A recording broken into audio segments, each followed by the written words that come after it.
Negocios internacionales. Mi nombre es Byron Eduardo Tejache Escobar. En cuanto a los negocios internacionales, podemos decir que en tiempos antiguos nunca se respetaron los derechos humanos. Siempre habían pueblos donde iban y dominaban a otros pueblos, a otros territorios. Esto hizo que muchas de las culturas se fueron terminando o se fueron adaptando o mezclándose prácticamente a ciertas otras culturas que los dominaban. En cuanto a nosotros, en América Latina fuimos prácticamente colonizados por españoles, por franceses, por ingleses y portugueses en diferentes partes de Latinoamérica. Esta, esta idea de colonización nos hizo ver de otra forma al mundo, nos hizo cambiar nuestra perspectiva, nuestra forma de entender el mundo. Si hubiéramos seguido como con la cultura que teníamos antes, quizá tuviéramos otra forma de pensar, otra forma de ver el mundo.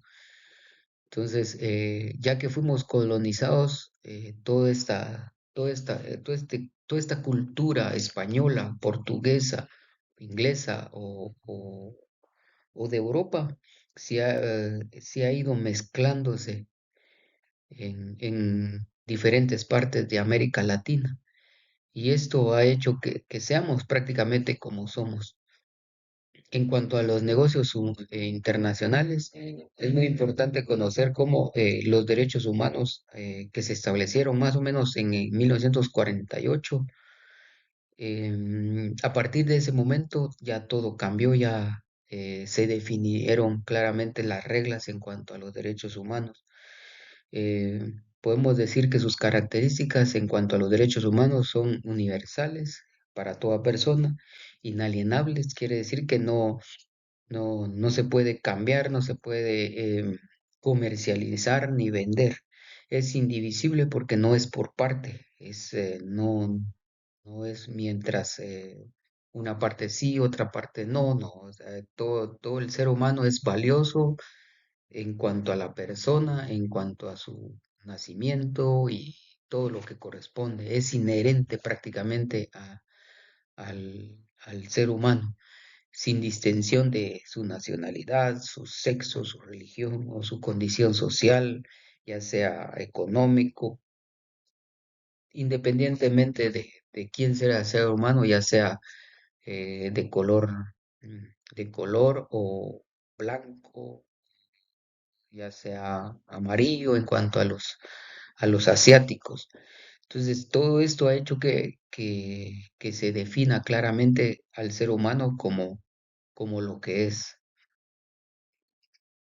En cuanto a las normas laborales y a la dignidad del empleado, a partir de este momento, ya hay muchas normas que las empresas deben eh, deben estar comprometidos a respetar. Eh, Hoy en día hay muchas empresas que si no cumplen con estas normas. Por ejemplo, he sabido de lugares como en África, donde los explotan laboralmente, ¿verdad? Entonces, este capitalismo ha hecho que muchos también por avaricia o por ganar más dinero han hecho que buscar manos más baratas. Y esto no es, prácticamente, no es bueno. Entonces, en cuanto a el, el trabajo, el empleador debe garantizar el trabajo seguro y saludable. En todas las empresas se deben de tener mucho control, mucha, mucho material de protección Si, por ejemplo, tienen contacto con material químico, deben de tener mascarillas, guantes, todo para que el trabajo sea seguro y saludable. El salario debe ser también justo y suficiente. Esto prácticamente es una parte importante del gobierno o de los gobiernos que hacen que la economía funcione. O debe ser prácticamente el salario debe ser justo y suficiente para cubrir todos nuestros derechos como de alimentación, de educación, de recreación y todas las necesidades del ser humano. Los horarios de jornada deben de ser razonables y también con derecho al descanso. Durante la semana debemos trabajar, ¿qué? 44 horas más un día de descanso. Libertad sindical y de negociación colectiva. Esto prácticamente en una empresa debería de ser negociado en cuanto a a la forma de trabajar y a a los derechos del trabajador. Esto en la iniciativa privada no hay, mm, en, en Guatemala no hay tanto problema, pero sí hay empresas como por ejemplo las maquilas que sí deben de tener toda esta conciencia en cuanto a a los derechos de cada trabajador. Prácticamente se debe tener cero tolerancia al trabajo infantil, trabajo forzoso y a la discriminación en cuanto a género.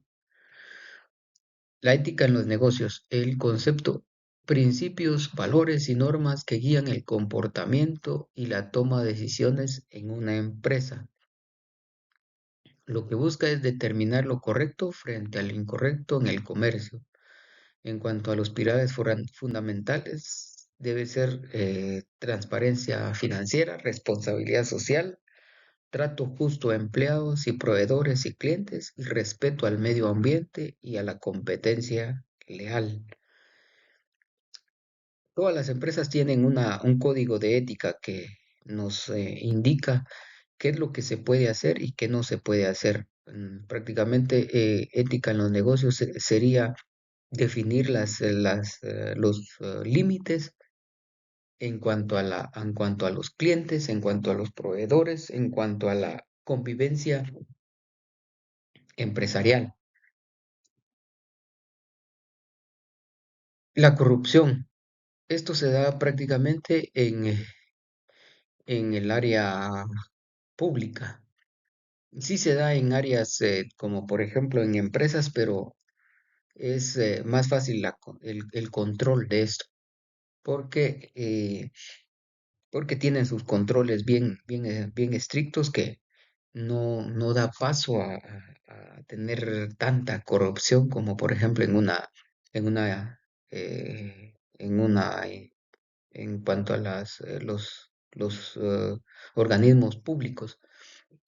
En cuanto a la definición, la corrupción es el abuso del poder encomendado, ya sea público o privado, para obtener beneficio personal. Las formas comunes son el soborno y el fraude, extorsión y tráfico de influencias, nepotismo y malversación de fondos. Impacto negativo: destruye la confianza, debilita las instituciones y frena la economía y socava la justicia. Prácticamente Guatemala toda Latinoamérica tiene este problema. Somos, somos prácticamente corruptibles.